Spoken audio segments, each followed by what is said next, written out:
The IMF looks likely to revise its U.S. GDP growth forecast next week. Yes, the IMF, the International Monetary Fund, is in the headlines as back in June it projected a severe global GDP contraction in the year 2020. But Kristalina Georgieva, that's the IMF Managing Director, said today that that picture today is less dire.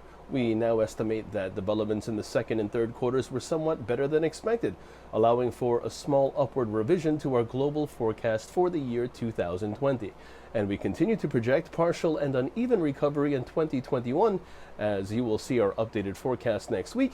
She also went on to add that we have reached the IMF at this point largely because of the extraordinary policy measures that put a floor under the world economy.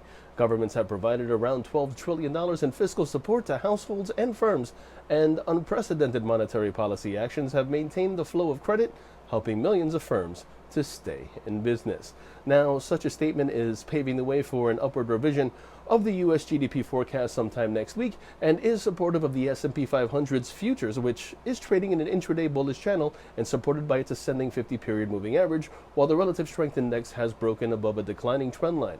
As a consequence, the intraday technical picture looks bullish, and traders may consider long positions above the 3380 support area to target the 3438 Fibonacci projection. Alternatively, a downside breakout of 3380 would trigger a correction towards the October 5th low at 3346. For City Index, I'm James Sway.